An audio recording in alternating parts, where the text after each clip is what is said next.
ሰላም ጤና ይስጥልን። በመላው ዓለም የምትገኙ የኢትዮ ቨርቴክስ ሚዲያ ተከታታዮች እንደምን አላችሁ? እንደምን ቆያችሁ? ለሰዓቱ መደመጥ ያለባቸው ሁለት አጫጭር ወሳኝ አንገብጋቢ ጊዜ የማይሰጡ አስቸኳይ መረጃዎችን ይዘን መጥተናል። የመጀመሪያው አሜሪካ በቪዛ ዙሪያ አዲስ ህግ አጸደቀች። ህጉ እጅግ በጣም አስቸጋሪ ሆኗል። ኢትዮጵያውያን ቪዛ እንዳያገኙ ሙሉ በሙሉ አግዷቸዋል። እነማን ታገዱ? በስም ዝርዝር ጭምር ይዘነዋል። መደመጥ ያለበት መረጃ ነው። ፕሬዚዳንት ትራምፕ በጎረቤት ሀገር ሶማሊያ ላይ ከባድ እርምጃ ብለው ጀምረዋል። ሶማሊያም በአሜሪካ ጥርስ ውስጥ ገብታለች። ዝርዝሩን ትሰሙታላችሁ። ሌላኛው መደመጥ ያለበት ዜና ነው። የዩቲዩብ ቻናሉን ሰብስክራይብ እያደረጋችሁ ግቡ። እኔ ዜናዎቹን በብቃትና በጥራት ወደ እናንተ አደርሳለሁ። አሜሪካ ከቪዛና ከቪዛ ሰጣጥ ጋር ተያይዞ አዲስ ህግ አሻሽላ አውጥታ ተግባራዊ ማድረጓ ተሰማ። ይህም የበርካታ ሀገር ዜጎች ወደ አሜሪካ በቀላሉ እንዳይገቡ እንቅፋት ሆኖባቸዋል ተብሏል። ይህ ህግም በርካታ ኢትዮጵያውያንንም ጭምር አሉታዊ ተጽዕኖ አሳድሮባቸዋል ነው የተባለው። አዲሱ ህግ ወይም አዲሱ የቪዛ ስርዓትና ህግ እንደሚለው አንድ ሰው ወደ አሜሪካን ሀገር ሲገባ በተለይ በአትሌቲክስ፣ በሙዚቃ፣ በአጫጭር የአሜሪካ የጊዜ ቆይታዎች፣ በስልጠና፣ በቤተሰብ ጥየቃ፣ በኮንፈረንስ እንዲሁም አሜሪካን ሀገር በተለያዩ የአጫጭር ጊዜ ቆይታዎች የሚያመለክቱ የቪዛ አመልካቾች አሜሪካን ሀገር የሚኖራቸው ቆይታ 3 ወርና 3 ወር ብቻ ይሆናል ተብሏል። ከዚህ በፊት የነበረው የጊዜ ቆይታም ተቀንሷል ማለት ነው። የሚሰጣቸው ቪዛም ፎር ሲንግል ኢንተሪ ኤንድ ፎር ሲንግል ኤግዚት የሚያገለግል ነው ተብሏል። ለአንድ ጊዜ መግቢያና መውጫ ብቻ የሚያገለግል ይሆናል። ጊዜ ተርፎኛል ብሎ አንድ ሰው ወደ ኢትዮጵያ ተመልሶ ድጋሚ ወደ አሜሪካ ቢሄድ የቪዛው ሁኔታ ይገድበዋል ማለት ነው። ለአንድ ጊዜ ብቻ እንዲገቡ ነው የአሜሪካ መንግስት ቪዛ የሚሰጠው። ከዚሁ ጋር ተያይዞ እንግዲህ ኢትዮጵያውያን ከፍተኛ ችግር ደርሶባቸዋል። በተለይ አትሌቶች በዚህ ሁኔታ በከፍተኛ ሁኔታ ተጎድተዋል። ነጋዴዎችም ቢሆኑ ወደ አሜሪካ ሲወጡና ሲገቡ በከፍተኛ ሁኔታ ተጎድተዋል ነው የተባለው። ዝርዝሩን እንዲህ እንንገራችሁ። የኢትዮጵያ አትሌቲክስ ፌዴሬሽን በታህሳስ 4 ቀን በፈረንጆቹ አቆጣጠር ደግሞ ታህሳስ 12 2025 ማለት ነው ጠቅላላ 34 የቪዛ ማመልከቻዎችን ለአትሌቶች ወይም ለአሰልጣኞችና ለባለስልጣናትም ጭምር አመልክቶ ነበር። ከነዚህ ውስጥ 23ቱ ሲከለከሉ ሙሉ በሙሉ ቪዛቸው ዲኔይድ ሲባል 11ዱ ተቀባይነት አግኝቷል። ሁለተኛው ማመልከቻ በታህሳስ 22 ወይም ደግሞ በፈረንጆች አቆጣጠር በታህሳስ 30 2025 ድጋሜ ቢያመለክትም የኢትዮጵያ አትሌቲክስ ፌዴሬሽን ከዚህ በፊት የታገዱት አትሌቶች አሁንም ሙሉ በሙሉ ታግደዋል። ለሁለተኛ ጊዜ ተሞክሮም አልተሳካም ማለት ነው። በዚህ ሳምንት ማለትም በመጪው ቅዳሜ ጥር 2026 በፈረንጆቹ አቆጣጠር በአሜሪካ በፍሎሪዳ ግዛት በሚካሄደው የዓለም አገር አቋራጭ ሻምፒዮና ወይም በእንግሊዝኛው ወርልድ አትሌቲክስ ክሮስ ካንትሪ ቻምፒዮንሺፕ ላይ እንዲሳተፉ ታጭተው ከነበሩ 34 አትሌቶች መካከል 11ዱ ብቻ ቪዛቸው ተቀባይነት አግኝቷል ማለት ነው። ቀሪዎቹ 22ቱ ቪዛቸው ተቀባይነት አላገኘም። ይህ እጅግ አስደንጋጭ መረጃ ነው። ለኢትዮጵያ መጥፎ ዜና ሆኖ ወጥቷል። የሚኖረው ተጽዕኖ በተለይም ከ20 ዓመታት በታች የነበሩ አትሌቶች ወይም ዩ20 ምድብ የገቡ አትሌቶች ማለት ነው ቪዛ መከልከላቸው ኢትዮጵያ ለብዙ ዓመታት ያስመዘገበችው የሜዳሊያ ድል ሊቋረጥ እንደሚችል ተዘግቧል። ምክንያቱ ደግሞ የአሜሪካ ኤምባሲ ለክልከላው ግልጽ የሆነ ምክንያት ይሄ ነው ብሎ የተናገረው ያስረዳው ነገር የለም። ሰነዶቻችን በጥልቀት ከመረመርና ከሀገሪቱ አጠቃላይ የቪዛ አሰጣጥ ጋር ጥብቅ የሆነ ምርመራ ካደረግን በኋላ ይሄን ውሳኔ ወስነናል የሚል መረጃ ግን እያወጡ ይገኛሉ። ስለዚህ ሁኔታው የሚያያዘው ከሰነዶች ጥልቅ ምርመራ እንዲሁም ኢትዮጵያውያን ከዚህ በፊት አሜሪካን ሀገር ከመጡ በኋላ ለረጅም ጊዜ ይቆያሉ ወይስ አይቆዩም፣ የተሰጣቸውን የቪዛ የጊዜ ቆይታ ተላልፈዋል ወይስ አልተላለፈም የሚለውን በጥብቅ ከመረመሩ በኋላ ከዚህ ጋር የሚያያዝ እንደሆነ ግን በርካቶች ሐሳብ አስተያየታቸውን ይሰጣሉ እንጂ ኢትዮጵያ በተለየ መልኩ በፖለቲካ ወይም በሆነ ነገር ፍላግ ተደርጋ እንዳልሆነ ግን መረጃዎቹ ወጥተዋል። አጠቃላይ የቪዛ ፖሊሲው መግቢያችን ላይ የነገርናችሁ ነው። አሜሪካ በ2025 አጋማሽ ላይ ባወጣቸው መመሪያ መሰረት በእኛ የዩቲዩብ ቻናልም 3 አይነት ቪዲዮዎችን ከቪዛ ጋር ተያይዞ ሰርተንላችሁ ነበር። ወደ ኋላ ተመልሳችሁ ማየት ትችላላችሁና የጊዜ ቆይታ ለንግድና ለቱሪስት በተለይ ቢ1 ቢ2 ታይፕ ኦፍ ቪዛ ያላችሁ በሙሉ ለ3 ወር ወይም ለ90 ቀናት ብቻ ይቆያሉ። መግቢያቸውም ለአንድ ጊዜ ብቻ ይሆናል። ጥብቅ ፍተሻ ኢትዮጵያ በሙሉ የጉዞ እገዳ ውስጥ ባትገባም ይላል። ይሄ እንግዲህ የአሜሪካ የኢሚግሬሽን መስሪያ ቤት ያወጣው ነው። ቪዛ ለማግኘት ግን የሚደረገው ፍተሻ እጅግ በጣም ጥብቅ ሆኗል ይላል። ቀደም ብለው ቪዛ ያላቸው ቀድሞውኑም የረጅም ጊዜ የአሜሪካ ቪዛ ያላቸው ታዋቂ አትሌቶች ያለምንም ችግር አልፈዋል። በዚህ ፕሮግራም ዓለም አቀፍ ውድድሮች ወደፊት አሜሪካ በ2026 የሚካሄደውን የዓለም ዋንጫ ይሄን ግን በልዩ ሁኔታ እመለከተዋለሁ ስትል ተደምጣለች። በአሁኑ ወቅት የኢትዮጵያ አትሌቶች ቪዛ እንዳይሰጣቸው የሚከለክል ሕግ በአሜሪካን ሀገር በይፋ የጸደቀ ባይኖርም በተግባር ግን 22 የሚሆኑ አትሌቶቻችን ቪዛ ተከልክለዋል። ኢትዮጵያም እነዚህ አትሌቶች ወደ አሜሪካን ሀገር ቢሄዱ ኑሮ ዋንጫ የማምጣት እድሏ ሊሰፋ ይችል ነበር የሚል መረጃ ነው የወጣው። እንግዲህ አሜሪካ ከስደተኞች ጋር ተያይዞ የምታወጣቸው መረጃዎች፣ ፖሊሲዎች፣ ህጎች፣ ደንቦች እየጠነከሩ መንገዱ ሁሉ እየጠበበም የመጣበት ሁኔታ ነው ያለው። አትሌቶች ወደ አሜሪካን ሀገር ለመግባት በቢ1 ቢ2 መግባት ይችላሉ። ነገር ግን ለነሱ የተዘጋጀው የቪዛ አይነት ፒ1ኤ ቪዛ ታይፕ ይባላል። ይሄ የአትሌቶች ቪዛ ነው። ፒ1ኤ ቪዛ ይባላል። በዓለም አቀፍ ደረጃ እውቅና ላላቸው አትሌቶች የሚሰጥ ቪዛ ነው። በተወሰነ ውድድር ወይም ዝግጅት ላይ ለመሳተፍ የሚረዳቸው የቪዛ አይነት ነው ይላል። መስፈርቱም አትሌቱ ቢያንስ በሁለት ሀገሮች ውስጥ ዝና ያለው መሆን አለበት። ውድድሩም ዓለም አቀፍ መረጃ ያለው መሆን አለበት። የሚቆይበት ጊዜ ለግለሰብ እስከ 5 ዓመት ይቆይ ነበር። አሁን በአዲሱ ግን ተሻሽሎ ተቀይሯል። የአሜሪካ አሰሪ ወይም ኤጀንት ፎርም I-120 ይሞላሉ እያለ ፕሮሰሱን ለማስረዳት ነው የሚሞክረው ዜናው። እዚህ ጋር እናቆመውና ምክንያቱም ዝርዝሩን ፕሮሰሱ ለኛ ምንም ስለማይጠቅመን የታገዱ አትሌቶችን የተፈቀደላቸው አትሌቶችን በስም እንኳን ተጠቅሶ ነከሌ ተብለው ዝርዝር ባይወጣም አጠቃላይ ግን አሜሪካ የሚሄዱትን አትሌቶች እንነግራቸዋለን። ጠቅላላ ዝርዝራቸው ወጥቷል ማለት ነው። 30 ምናምኑን እንነግራቸዋለን። እንግዲህ ብርሃኑ አረጋዊ በጣም የቆየ የወንድ አትሌቲክስ ነው። ቢኒያም መሐሬ፣ ታደሰ ወርቁ፣ ንብረት ክንዴ፣ በረከት ነጋ፣ መዝገቡ ስሜ፣ ሰናይት ጌታቸው፣ አሳየች አይቸው፣ አለሽኝ በእውቀት፣ ሹሬ ደምሴ፣ ማርታ አለማየሁ፣ የኔነሽ ወሰኔ፣ አየለ ዳንኤል የሚባሉ ናቸው። እነዚህ በሙሉ ከኢትዮጵያ ናቸው የምትመለከቷቸው። እንግዲህ እነ ዳንኤል አለ፣ ኢስማኤል ለማለት መሰለኝ የሚባል አለ፣ ኢዲዊን። ብዙዎቹ ፌመስ አይደሉም። አንዳንዶቹ ፌመስ ኢን ሴንስ በጣም እንደነ አትሌት ኃይለ ገብረስላሴ ዌልናውን ሆነው የወጡ አይደሉም። እነዚህ ናቸው እንግዲህ በጣም ብዙ ናቸው። እነዚህ በሙሉ ከኢትዮጵያ ናቸው። ከኬንያም አሉ። ከኬንያም የተጠቀሱ እንደምትመለከቷቸው አሉ። አጠቃላይ ይሄ ለአሜሪካ አሁን ላዘጋጀችው የአትሌቲክስ ቻምፒዮን ሺፕ የተመረጡ ናቸው። ከነዚህ መካከል እንግዲህ በርካታ ኢትዮጵያውያን ስማቸው እዚህ የተዘረዘረው፣ በስም ግን የትኛው ነው ቪዛ የሌለው የትኛው ነው ቪዛ የመጣለት የሚል አልተጠቀሰም። እንደ አጠቃላይ ግን ወደ 22 የሚሆኑ አትሌቶች ቪዛቸው ዲኔድ ሆኖ የ11 አትሌቶች ቪዛ ብቻ መጥቶላቸዋል ነው የተባለው። ይሄ ለኢትዮጵያ ኔጌቲቭ ኢምፓክት ይኖረዋል ነው እየተባለ የሚገኘው። የተከበራችሁ አድማጭ ተመልካቾቻችን አትሌቶቻችን ላይ ብቻ ሳይሆን ለንግድ ወደ አሜሪካን ሀገር ወደ አሜሪካን ሀገር የሚመጡ አጠቃላይ አሁን ያለው ሁኔታ በጣም ተቀይሯል። ድሮ እንደምታስቡት እንደምትገምቱት አይደለም። መረጃ የሌላችሁ ካላችሁ የኛ የዩቲዩብ ቻናል ውስጥ በርካታ ቪዲዮዎች አሉላችሁ፣ ተመልሳችሁ መመልከት ትችላላችሁ። የትኞቹ የቪዛ አይነት ተፈቀዱ፣ የትኞቹ የቪዛ አይነት ኢቭን ቪዛ ቡሌቲን የሚባለውን ሁሉ በዝርዝር አውጥተናል፣ ማየት ትችላላችሁ። ወደ ቀጣዩ ዜናና መረጃ አልፈናል። ፕሬዚዳንት ትራምፕ የዓለም መንግስት ነኝ እያሉ ነው። የዓለም መንግስት ነኝ ብለዋል።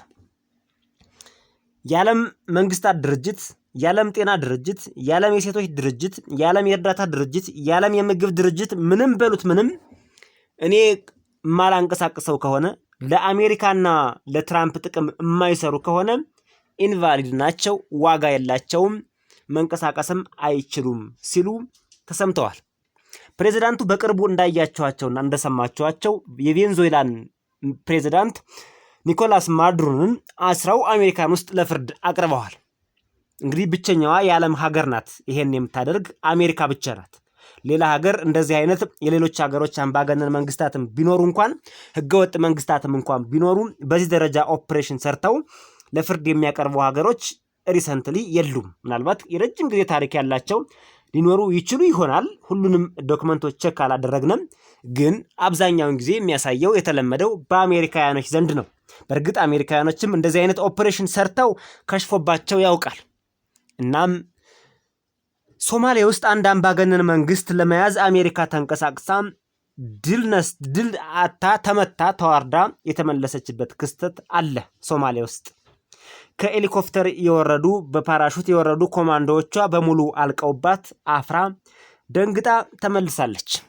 በቬንዙዌላ ግን ተሳክቶላታል፣ በሚገባ ተሳክቶላት 100 ሰዎችን ቬንዙዌላ ውስጥ 100 ሰዎችን ከገደለች በኋላ የቬንዙዌላውን ፕሬዝዳንት ኒኮላስ ማዱሮን ከነ ባለቤቱ በቢጃማ ሳይዘጋጅ በቀጥታ አሜሪካን ሀገር አስገብተውታል። የአሜሪካ ወታደሮችም እጅግ ልዩ የሆነ የብረት መቁረጫ ጭምር ይዘው ነበር። አንደርግራውንድ ቢገባም እንኳን ኒኮላስ ማዱሮን ማምለጥ እንደማይችል ነበር መረጃው እየወጣ የሚገኘው። ወደ ቬንዙዌላ ከመግባታቸው በፊት የአሜሪካ ወታደሮች አሜሪካን ሀገር ውስጥ የራሳቸውን ቤት ሰርተው ልክ የቬንዙዌላውን ፕሬዝዳንት ቤት የሚመስል ሰርተው ሲለማመዱ ነበር። እንዴት እንደሚወጡ እንደሚገቡ፣ እንዴት ግዙፍ የብረት አጥሮችን እንደሚሰብሩ ሁሉ በደንብ ተለማምደው ነበር። አሳክተውታል። የተሳካ ኦፕሬሽን ተብሏል። ምንም እንኳን ድርጊቱ ህገወጥ ቢሆንም በዓለም መንግስታት ዙሪያ ባይደገፍም እንኳን ሁኔታው ግን የተሳካ ማንኛውም ሀገር ማያደርገው ሊያደርገው የማይችለው አሜሪካ ብቻ ማድረግ የምትችለው ተብሏል። ፕሬዚዳንት ትራምፕም 50 ሚሊዮን በርሚል ነዳጅ እዚህ ቬንዙዌላ ውስጥ አለኝ፣ የቬንዙዌላው መንግስት ሳንክሽን እንዳርጎ ከኔ ኩባንያዎች የዘረፈው የሰረቀን የነዳጅ ዘይት ነውና በቀጥታ ወደ አሜሪካ ይገባል ብለዋል። ዜናው ዝርዝር ነው፣ አያልቅም። የአሜሪካ የውጭ ጉዳይ መስሪያ ቤት በነ ማርኮ ሩቢዮ የሚመራው ማለት ነው የሶማሊያ መንግስት ባለስልጣናት በአሜሪካ የገንዘብ ድጋፍ የተቋቋመ ያለ የምግብ ፕሮግራም መጋዘንን አውድመዋል ይላል ክሱ። እንዲሁም ለችግረኞች የታሰበ ከ76 ሜትሪክ ቶን በላይ የሚሆን የምግብ እርዳታ ሰርቀው ቀምተው ወስደዋል የሚል ክስ ተመሰረተባቸው። አሜሪካ ለሶማሊያ ፌዴራል መንግስት የምታደርገውን ሁሉንም አይነት እርዳታ አንድ ባንድ አቁማለች ይችላል። የእርዳታ መዘዙ ይሄ ነው። አንዲት ሀገር በአንድ ሀገር እርዳታ ላይ ከተመሰረተች የሆነ ጊዜ ላይ ቅኝ ግዛት ትገዛታለች፣ የሆነ ጊዜ ላይ ጉድ ትሰራታለች። ራስን አለመቻል ትልቁ ችግር ይሄ ነው። ጥሮ ተጣጥሮ ራስን መቻል የመሰለ ነገር የለም። ኢትዮጵያ የያዘችው ሪፎርም ደስ የሚል ነው። በዚህ ዙሪያ ላይ ኢትዮጵያ በስንዴ ራስን መቻል አለብኝ ብላለች። የአሜሪካ ስንዴ ለተወሰነ ጊዜ ቢጠቅመኝ እንጂ ዘላቂ ጥቅም አያመጣልኝም ብላለች። ኢትዮጵያ ቆርጣ የተነሳች ሀገር ናት። በስንዴ ራሴን እችላለሁ ብላለች። ይሁን እንጂ ኢትዮጵያም ቢሆን አሁን ከአሜሪካ እርዳታ ሙሉ በሙሉ ወጣለች ማለት አይቻልም። በጤናው ዘርፍ የተመደበውን ከ1.4 ቢሊዮን በላይ የአሜሪካ ዶላር አይተናል። ሌሎችም ድጋፎች ሊኖሩ ይችላሉ። ግን ቀስ በቀስ በሂደት ከአሜሪካን እርዳታ መላቀቅ ያስፈልጋል። ዜናው ግን ቀጥሏል። መስሪያ ቤቱ ትናንት ባወጣው መረጃ መሰረት እና መግለጫ መሰረት የትራምፕ አስተዳደር ህይወት አድን የሆኑ ላይፍ ሴቪንግ የሚባሉ እርዳታዎች ላይ ለሚፈጸም ብክነት፣ ስርቆት ከታለመለት ዓላማ ውጭ ለሆኑ ተግባራት ምንም አይነት ትግስት የለውም፣ ለደቂቃም አይታገስም ነው ያለው። የአሜሪካ መንግስት ለሶማሊያ ፌዴራል መንግስት ጥቅም የሚውሉ ማንኛውም አይነት ድጋፎችን ከዛሬ ጀምሮ ሙሉ በሙሉ አቁመናል ይላል። ድጋፉ በድጋሚ ሊቀጥል የሚችለው የሶማሊያ ፌዴራላዊ መንግስት ለፈጸመው ጥቃት ወይም ለፈጸመው ስርቆት ተቀባይነት የሌለው ድርጊት ኃላፊነት ሊወስድና ተገቢውን የማስተካከያ እርምጃ የሚወስድ ከሆነ ነው ይላል። ይህ የእርዳታ እገዳ የተጣለው የትራምፕ አስተዳደር በአሜሪካ በሚኖሩ የሶማሌ ስደተኞች ፍልሰተኞች ላይ የሚሰነዘረውን ትችት ባጠናከረበት ወቅት ነው ይላል። ስለዚህ በሚኒሶታ ከሚኖሩ ሶማሌዎች ጋር ይገናኛል፣ ከነ ኢልሃን ኦመር ጋርም ይገናኛል። እንዲሁም በሚኒሶታ የሚገኙ አሜሪካን ሀገር በሚኒሶታ የሚገኙ ሶማሌዎች ከፍተኛ የሆነ የአሜሪካን ገንዘብ የግብር ከፋዮችን ገንዘብ መዝብረዋል፣ ዘርፈው የተለያዩ ሀገር የራሳቸውን አፓርታማ ቅንጡ መኪኖች ገዝተውበታል። ጆለሪዎችንና እንዲሁም ጌጣጌጦችን በሙሉ ገዝተውበታል። በአሜሪካ ግብር ከፋዮች ገንዘብ የሶማሌ ተወላጆች ዘንጠውበታል፣ ማግጠውበታል፣ ቦርቀውበታል ነው ያሉት ፕሬዚዳንት ትራምፕ።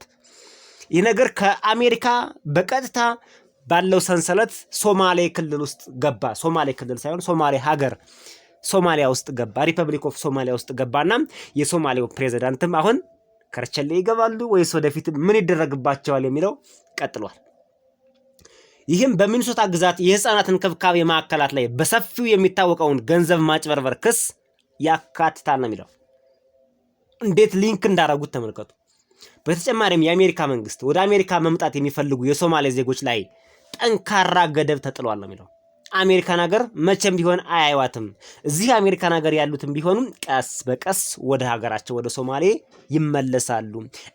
ሪቨርስ ማይግሬሽን ይሉታል ፕሬዚዳንቱ። ሪቨርስ ማይግሬሽን ይላሉ በተደጋጋሚ ወደ መጡበት መመለስ የሚል ህግ ነው። በትራምፕ አስተዳደር የውጭ አገር እርዳታ ወጪዎች በመቀነሳቸው ዓለም አቀፍ የአሜሪካ የልማት ተራድኦ ድርጅት የዩኤስአይዲ የሚባለው በመቋረጡና የአዲስ ሀገራት ተኮር መረጃ ባለመውጣቱ ምክንያት በዚህ እገዳ ምን ያህል እርዳታ ሊጎዳ እንደሚችል ግልጽ አልሆነም። ግን በርካታ ዜጎችን ጎድቷል የዩኤስአይዲ መቋረጡ። እንግዲህ ፕሬዚዳንቱ ይሄን ካሉ በኋላ ሶማሊያ ለረጅም ጊዜ ቁጥጥር የማይደረግበትና የአሜሪካ እርዳታ የሚባክንበት ጥቁር ጉድጓድ ሆና ቆይታለች ይላል። ጥቁር ጉድጓድ ተብላለች። በመሆኑም የትራምፕ አስተዳደር ለማጭበርበር ድርጊቶች የተጋለጡ ፕሮግራሞችን በዛች ሀገር ለማቆም እርምጃዎችን እየወሰደ ነው ሲል ነው እንግዲህ በአሜሪካ የውጭ ጉዳይ ሚኒስቴር ወይም የውጭ ጉዳይ መስሪያ ቤት በኩል በማርኮ ሩቢዮ በኩል ይህ ዜናና መረጃ የወጣው። የተከበራችሁ አድማጭ ተመልካቾቻችን ለዛሬ ለእናንተ ብታዳምጧቸው ብትሰሟቸው እጅግ በጣም ጠቃሚ ናቸው። ለውሳኔ ይረዷቸዋል። ከመረጃነትም አልፈው ለህይወታችሁም ጠቃሚ ናቸው ያልናቸው መረጃዎችና ዜናዎች እነዚህ ናቸው።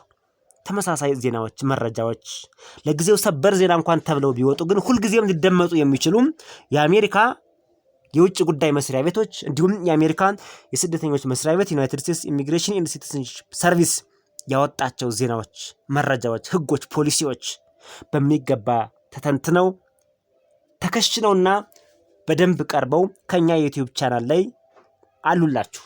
ቪዲዮዎቹን ወደ ኋላ ተመልሳችሁ መመልከት ትችላላችሁ። እናመሰግናለን።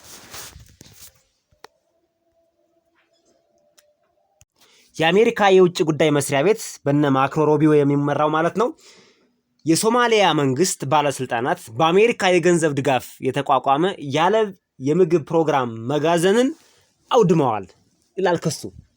እንዲሁም ለችግረኞች የታሰበ ከ76 ሜትሪክ ቶን በላይ የሚሆን የምግብ እርዳታ ሰርቀው ቀምተው ወስደዋል የሚል ክስ ተመሰረተባቸው። አሜሪካ ለሶማሊያ ፌዴራል መንግስት የምታደርገውን ሁሉንም አይነት እርዳታ አንድ ባንድ አቁማለች ይችላል። የእርዳታ መዘዙ ይሄ ነው። አንዲት ሀገር በአንድ ሀገር እርዳታ ላይ ከተመሰረተች የሆነ ጊዜ ላይ ቅኝ ግዛት ትገዛታለች፣ የሆነ ጊዜ ላይ ጉድ ትሰራታለች። ራስን አለመቻል ትልቁ ችግር ይሄ ነው። ጥሮ ተጣጥሮ ራስን መቻል የመሰለ ነገር የለም። ኢትዮጵያ የያዘችው ሪፎርም ደስ የሚል ነው። በዚህ ዙሪያ ላይ ኢትዮጵያ በስንዴ ራስን መቻል አለብኝ ብላለች። የአሜሪካ ስንዴ ለተወሰነ ጊዜ ቢጠቅመኝ እንጂ ዘላቂ ጥቅም አያመጣልኝም ብላለች። ኢትዮጵያ ቆርጣ የተነሳች ሀገር ናት። በስንዴ ራሴን እችላለሁ ብላለች። ይሁን እንጂ ኢትዮጵያም ቢሆን አሁን ከአሜሪካ እርዳታ ሙሉ በሙሉ ወጣለች ማለት አይቻልም። በጤናው ዘርፍ የተመደበውን ከ1.4 ቢሊዮን በላይ የአሜሪካ ዶላር አይተናል። ሌሎችም ድጋፎች ሊኖሩ ይችላሉ። ግን ቀስ በቀስ በሂደት ከአሜሪካን እርዳታ መላቀቅ ያስፈልጋል። ዜናው ግን ቀጥሏል። መስሪያ ቤቱ ትናንት ባወጣው መረጃ መሰረት እና መግለጫ መሰረት የትራምፕ አስተዳደር ህይወት አድን የሆኑ ላይፍ ሴቪንግ የሚባሉ እርዳታዎች ላይ ለሚፈጸም ብክነት፣ ስርቆት ከታለመለት ዓላማ ውጭ ለሆኑ ተግባራት ምንም አይነት ትዕግስት የለውም፣ ለደቂቃም አይታገስም ነው ያለው። የአሜሪካ መንግስት ለሶማሊያ ፌዴራል መንግስት ጥቅም የሚውሉ ማንኛውም አይነት ድጋፎችን ከዛሬ ጀምሮ ሙሉ በሙሉ አቁመናል ይላል። ድጋፉ በድጋሚ ሊቀጥል የሚችለው የሶማሊያ ፌዴራላዊ መንግስት ለፈጸመው ጥቃት ወይም ለፈጸመው ስርቆት ተቀባይነት የሌለው ድርጊት ኃላፊነት ሊወስድና ተገቢውን የማስተካከያ እርምጃ የሚወስድ ከሆነ ነው ይላል። ይህ የእርዳታ እገዳ የተጣለው የትራምፕ አስተዳደር በአሜሪካ በሚኖሩ የሶማሌ ስደተኞች ፍልሰተኞች ላይ የሚሰነዘረውን ትችት ባጠናከረበት ወቅት ነው ይላል። ስለዚህ በሚኒሶታ ከሚኖሩ ሶማሌዎች ጋር ይገናኛል፣ ከነ ኢልሃን ኦመር ጋርም ይገናኛል። እንዲሁም በሚኒሶታ የሚገኙ አሜሪካን ሀገር በሚኒሶታ የሚገኙ ሶማሌዎች ከፍተኛ የሆነ የአሜሪካን ገንዘብ የግብር ከፋዮችን ገንዘብ መዝብረዋል፣ ዘርፈው የተለያዩ ሀገር የራሳቸውን አፓርታማ ቅንጡ መኪኖች ገዝተውበታል። ጆለሪዎችንና እንዲሁም ጌጣጌጦችን በሙሉ ገዝተውበታል። በአሜሪካ ግብር ከፋዮች ገንዘብ የሶማሌ ተወላጆች ዘንጠውበታል፣ ማግጠውበታል፣ ቦርቀውበታል ነው ያሉት ፕሬዚዳንት ትራምፕ። ይህ ነገር ከአሜሪካ በቀጥታ ባለው ሰንሰለት ሶማሌ ክልል ውስጥ ገባ። ሶማሌ ክልል ሳይሆን ሶማሌ ሀገር ሶማሊያ ውስጥ ገባ። ሪፐብሊክ ኦፍ ሶማሊያ ውስጥ ገባና የሶማሌው ፕሬዚዳንትም አሁን ከርቸሌ ይገባሉ ወይስ ወደፊት ምን ይደረግባቸዋል የሚለው ቀጥሏል። ይህም በሚኒሶታ ግዛት የህፃናት እንክብካቤ ማዕከላት ላይ በሰፊው የሚታወቀውን ገንዘብ ማጭበርበር ክስ ያካትታል ነው የሚለው። እንዴት ሊንክ እንዳደረጉት ተመልከቱ። በተጨማሪም የአሜሪካ መንግስት ወደ አሜሪካ መምጣት የሚፈልጉ የሶማሌ ዜጎች ላይ ጠንካራ ገደብ ተጥሏል ነው የሚለው። አሜሪካን ሀገር መቼም ቢሆን አያዩዋትም። እዚህ አሜሪካን ሀገር ያሉትም ቢሆኑም ቀስ በቀስ ወደ ሀገራቸው ወደ ሶማሌ ይመለሳሉ። ሪቨርስ ማይግሬሽን ይሉታል ፕሬዚዳንቱ። ሪቨርስ ማይግሬሽን ይላሉ በተደጋጋሚ ወደ መጡበት መመለስ የሚል ህግ ነው። በትራምፕ አስተዳደር የውጭ አገር እርዳታ ወጪዎች በመቀነሳቸው ዓለም አቀፍ የአሜሪካ የልማት ተራድኦ ድርጅት የዩኤስአይዲ የሚባለው በመቋረጡና የአዲስ ሀገራት ተኮር መረጃ ባለመውጣቱ ምክንያት በዚህ እገዳ ምን ያህል እርዳታ ሊጎዳ እንደሚችል ግልጽ አልሆነም። ግን በርካታ ዜጎችን ጎድቷል የዩኤስአይዲ መቋረጡ። እንግዲህ ፕሬዚዳንቱ ይሄን ካሉ በኋላ ሶማሊያ ለረጅም ጊዜ ቁጥጥር የማይደረግበትና የአሜሪካ እርዳታ የሚባክንበት ጥቁር ጉድጓድ ሆና ቆይታለች ይላል። ጥቁር ጉድጓድ ተብላለች። በመሆኑም የትራምፕ አስተዳደር ለማጭበርበር ድርጊቶች የተጋለጡ ፕሮግራሞችን በዛች ሀገር ለማቆም እርምጃዎችን እየወሰደ ነው ሲል ነው እንግዲህ በአሜሪካ የውጭ ጉዳይ ሚኒስቴር ወይም የውጭ ጉዳይ መስሪያ ቤት በኩል በማርኮ ሩቢዮ በኩል ይህ ዜናና መረጃ የወጣው። የተከበራችሁ አድማጭ ተመልካቾቻችን ለዛሬ ለእናንተ ብታዳምጧቸው ብትሰሟቸው እጅግ በጣም ጠቃሚ ናቸው። ለውሳኔ ይረዷችኋል። ከመረጃነትም አልፈው ለህይወታችሁም ጠቃሚ ናቸው ያልናቸው መረጃዎችና ዜናዎች እነዚህ ናቸው። ተመሳሳይ ዜናዎች፣ መረጃዎች ለጊዜው ሰበር ዜና እንኳን ተብለው ቢወጡ ግን ሁልጊዜም ሊደመጡ የሚችሉ የአሜሪካ የውጭ ጉዳይ መስሪያ ቤቶች እንዲሁም የአሜሪካን የስደተኞች መስሪያ ቤት ዩናይትድ ስቴትስ ኢሚግሬሽን ኤንድ ሲቲዝንሺፕ ሰርቪስ ያወጣቸው ዜናዎች፣ መረጃዎች፣ ህጎች፣ ፖሊሲዎች በሚገባ ተተንትነው ተከሽነውና በደንብ ቀርበው ከኛ የዩቲዩብ ቻናል ላይ አሉላችሁ። ቪዲዮዎቹን ወደ ኋላ ተመልሳችሁ መመልከት ትችላላችሁ። እናመሰግናለን።